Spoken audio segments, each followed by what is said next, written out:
Une personne sans référence, un bon matin devient une légende. Namesana nangate koyebanae.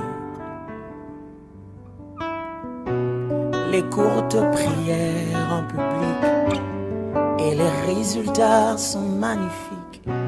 C'est qu'elle est nanga koumenana aussi. Il m'appelait, je le sais, Likabwezo pela katinanga. Namituni ponanini, ezoumela. Je vous salue dans le nom précieux de notre Seigneur Jésus-Christ. Soyez bénis. C'est un plaisir, c'est une joie de vous retrouver encore pour cette nouvelle tranche de temps d'édification. Et je suis rassuré que le Seigneur est vraiment en train de nous faire du bien avec cette série d'enseignements que nous avions commencé ensemble depuis quelques temps, intitulée « Les choses qui détruisent le temple du Saint-Esprit ». Les choses qui détruisent les temples du Saint-Esprit. Alors, nous allons directement aller dans le vif de notre sujet. Tel que vous le savez, la fois dernière, nous avons effectivement commencé à parler de ces choses qui détruisent les temples du Saint-Esprit.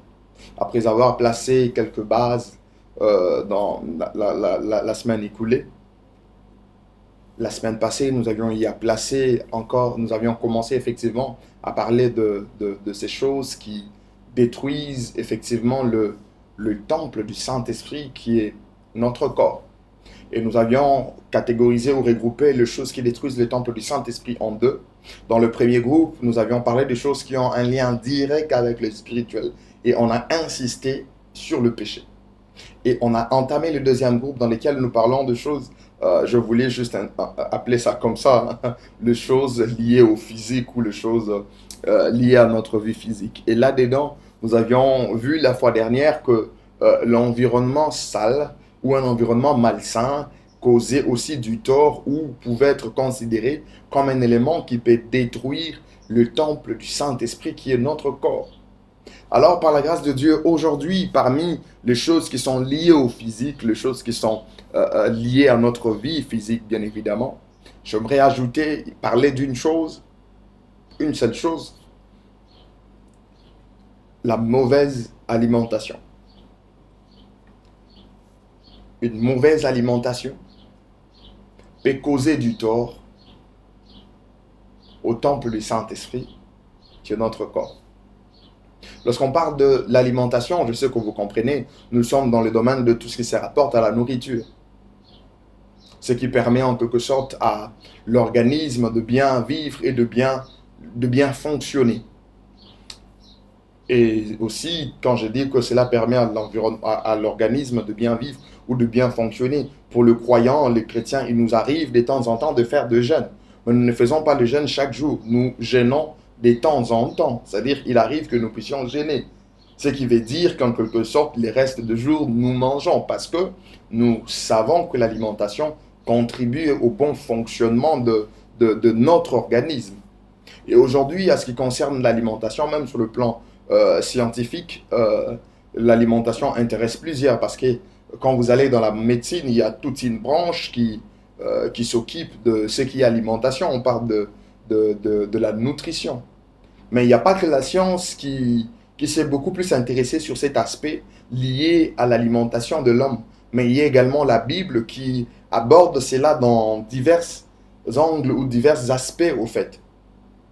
C'est comme ça que j'aimerais partager avec vous un certain nombre de vérités autour d'une mauvaise alimentation qui détruit notre corps, qui est les temples du Saint-Esprit. Voici la première chose que j'aimerais nous dire à ces sujets, en se basant sur la Bible, bien sûr. L'alimentation contribue à une bonne santé du corps du chrétien, qui est les temples du Saint-Esprit. Oui, ça, il ne faudrait pas oublier. Oui, il ne faudrait pas oublier. Je venais de le dire, je le redis encore. L'alimentation contribue à une bonne santé du corps des chrétiens qui est le temple du Saint-Esprit. Oh, mais attention, je ne suis pas en train de dire que chez vous, vous devez commencer à faire les excès des tables et dire qu'on nous a dit, que l'alimentation, l'alimentation contribue à la bonne santé du corps. Oui, c'est pas en faisant des excès. Lorsque vous lisez les Saintes Écritures dans lorsque vous êtes dans Matthieu chapitre 4, le verset 4, la Bible dit, Jésus répondit, il est écrit, l'homme ne vivra pas de pain seulement, mais de toute parole qui sort de la bouche de l'Éternel. Ah, j'aime bien ces textes. C'est Christ qui est en train de parler. Il est en train de répondre au diable qui était venu le tenter après son jeûne. Et Jésus lui dit, Jésus réplique, mais en énonçant une vérité, un élément très important. L'homme ne vivra pas seulement de pain, mais de toute parole qui sort de la bouche de l'Éternel. J'aime la parole de Dieu parce que Dieu savait que ça allait passer sur le plan littéraire. C'est comme ça que le mot, le contexte, les éléments ont été placés de manière correcte pour permettre à n'importe quelle génération, après,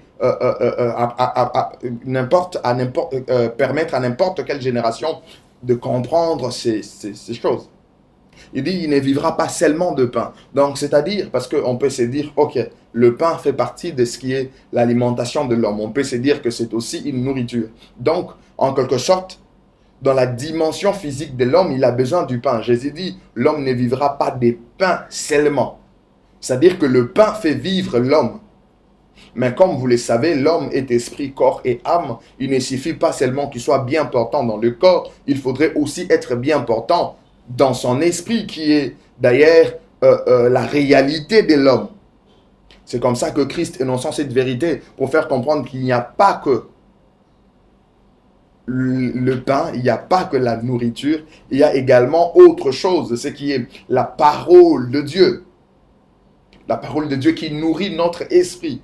Donc ici, Christ n'est pas en train de refuser l'importance de l'alimentation physique que nous avons. Il souligne d'ailleurs cette importance, mais en ajoutant le fait que nous avons aussi besoin de la parole de Dieu, parce que c'est cette parole qui nourrit notre esprit.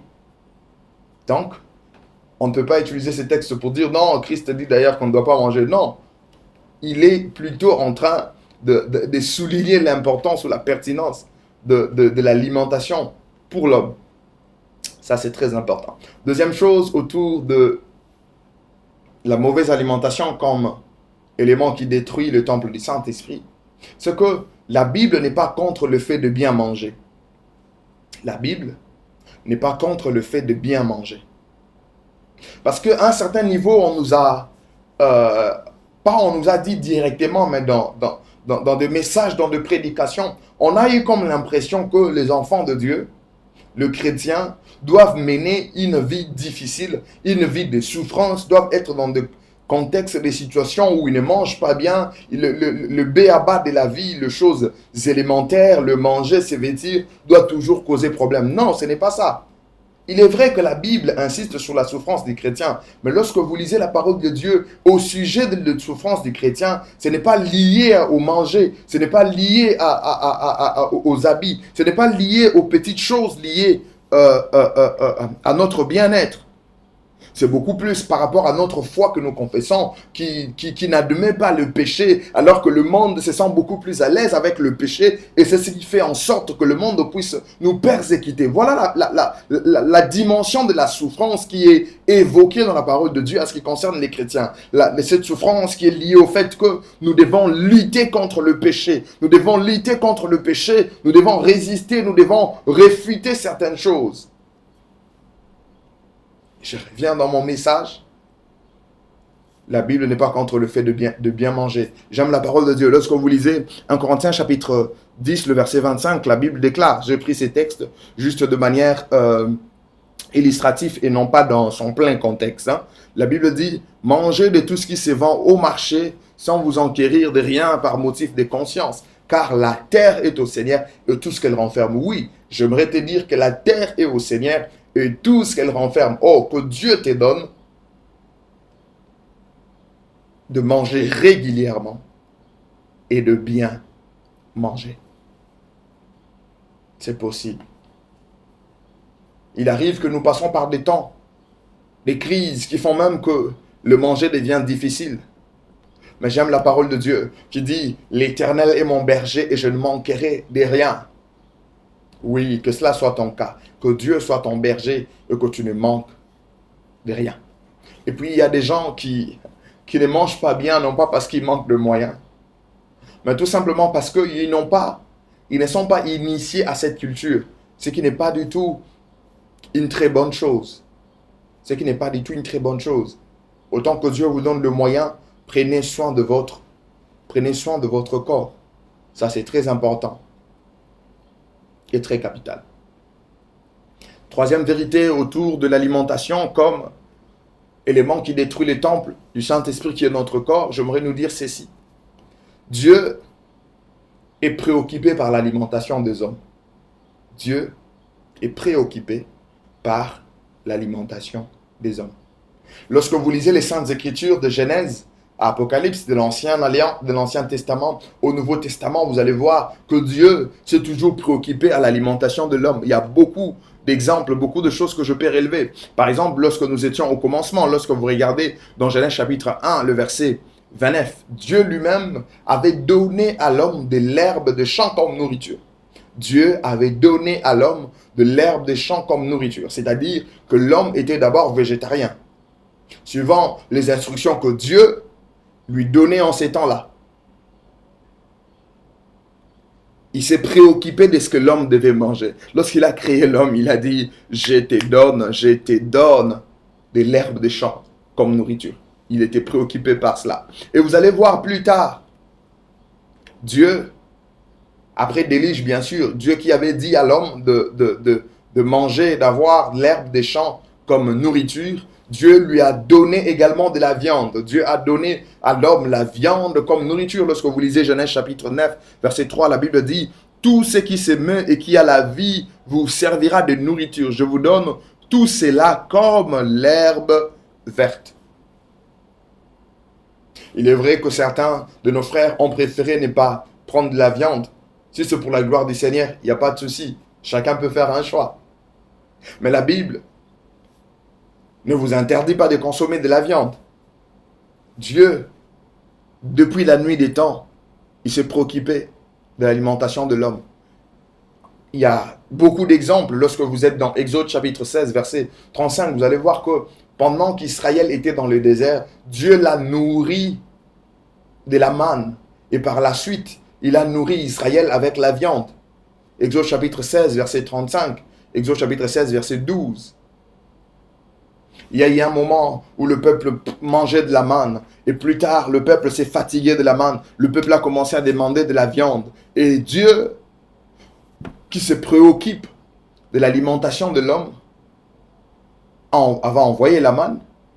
Et par la suite, il avait envoyé la viande. Dieu se préoccupe sur l'alimentation de l'homme. Lorsqu'il a institué même la sacrificature dans l'ancienne alliance, vous allez voir que Dieu avait même prévu le repas des sacrificateurs dans les offrandes des animaux que faisaient les peuples. C'est-à-dire parmi les offrandes que le peuple était en train de faire du jour au lendemain, il y avait des parties, des choses qui étaient considérées en quelque sorte comme la nourriture des sacrificateurs. Vous pouvez les lire dans Lévitique chapitre 6, versets 17 à 19. C'est par exemple avec le sacrifice d'expiation. Donc Dieu, depuis la nuit des temps, s'est toujours préoccupé de l'alimentation de l'homme. Vous allez voir le même Dieu nourrir le prophète Élie par le corbeau. 1 Roi chapitre 17, le verset 2 à 9. Dieu a nourri le prophète Élie par le corbeau qui venait lui apporter de la nourriture. Et après cette phase des corbeaux, Dieu l'envoya vers la veuve de Sarepta. Il est vrai que pour cette veuve, Dieu voulait accomplir un miracle. Dieu voulait accomplir des choses pour que cette veuve ne manque pas de quoi manger. Mais elle a commencé par donner à l'homme de Dieu à manger, selon l'instruction que l'homme de Dieu lui avait donnée. Et vous allez voir le même Élie plus tard, lorsqu'il a fui, lors de sa fuite, lorsqu'il fuyait Jézabel, Dieu l'a encore nourri. Comment est-ce qu'il l'a nourri? Il a envoyé un ange. Lorsque vous regardez dans 1 Roi chapitre 19, le verset 3 à 8. Dieu l'a nourri. Il a envoyé un ange qui lui a apporté à manger. Et par la suite, il s'est endormi. L'ange lui a même dit, mange et bois car le chemin est trop long. Dieu sait que le chemin est trop long. C'est ainsi qu'il s'occupe même de ce que nous devons manger. Jésus, en son temps, il a réalisé même de miracles. Il a réalisé des miracles, la multiplication de pain et de poissons pour nourrir le peuple. Après l'enseignement au désert vers le soir, il savait que leur esprit avait besoin de la parole de Dieu. Mais il savait également que leur corps avait besoin d'une nourriture physique. C'est comme ça que dans Luc chapitre 9, verset 14 jusqu'au verset 17, vous allez voir, c'est une multiplication de pain qu'il a eu à accomplir. Et même après son apparition ou après sa résurrection, Jésus a accompli le miracle. Le miracle dans la pêche de Pierre et dans le groupe avec qui ils étaient pour leur permettre d'avoir à manger. Jean chapitre 21, verset 3 jusqu'à 12. Il y a plein de textes, il y a plein de passages dans la Bible qui attestent que depuis la nuit des temps, Dieu s'intéresse à l'alimentation de l'homme. Ce sont des choses que nous ne devrons pas oublier. Et si Dieu s'intéresse à l'alimentation de l'homme, qui suis-je pour ne pas vous apporter ces messages pour vous dire que votre corps est le temple du Saint-Esprit et vous devez veiller de manière à ce que le corps ne soit pas toujours exposé à une mauvaise alimentation parce que cela peut lui causer du tort. Quatrième vérité, qui sera la dernière.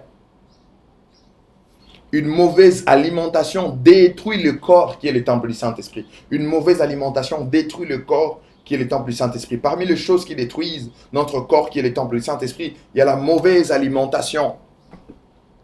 Lorsque vous ne mangez pas suffisamment, les scientifiques nous disent qu'il faut même manger 3 fois la journée. Autant que c'est possible, faisons-les. Lorsque vous êtes exposé à une mauvaise alimentation, par exemple les excès des tables aussi, ça vous détruit. Cela met en mal votre digestion et ça rend même l'homme mal à l'aise. Lorsque vous consommez de plus en plus, vous avez de plus en plus une alimentation non équilibrée. La même chose que vous répétez, ce n'est pas non plus avantageux. Lorsque vous ne consommez pas de fruits, vous ne consommez pas de légumes, toutes ces choses font partie de la mauvaise alimentation.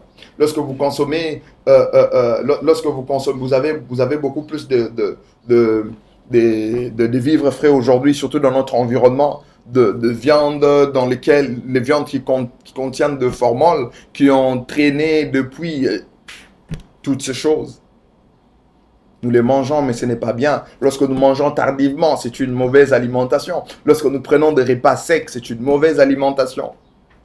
Lorsque nous avons une consommation exagérée de sucre, de viande, de sel, de l'huile, lorsque c'est exagéré, ça devient une mauvaise alimentation. Lorsque nous consommons de produits avec trop de formol, comme je venais de le dire, mauvaise alimentation. Donc, nous devons faire un effort pour veiller sur ces choses parce que nous pensons que le corps qui est le temple du Saint-Esprit doit être bien entretenu, doit être dans un contexte très bon, pour lui permettre de pouvoir être en bonne santé, être en forme, parce que nous servons Dieu avec ces corps que nous portons. Si ce n'était pas important d'avoir le corps, Dieu n'allait pas mettre notre esprit et notre âme dans le corps que nous avons. Dieu avait trouvé que c'était important que nous puissions avoir les corps parce qu'il y a des choses que nous devons faire pour sa gloire, mais avec le corps. Du coup, toutes les choses qui détruisent le corps qui est le temple du Saint-Esprit sont des choses que nous devrions mettre de côté, comme ce que nous venons d'évoquer aujourd'hui, la mauvaise alimentation. Que Dieu vous bénisse. On se retrouve prochainement pour parler encore d'autres choses qui détruisent le corps qui est le temple du Saint-Esprit. Merci et à la prochaine.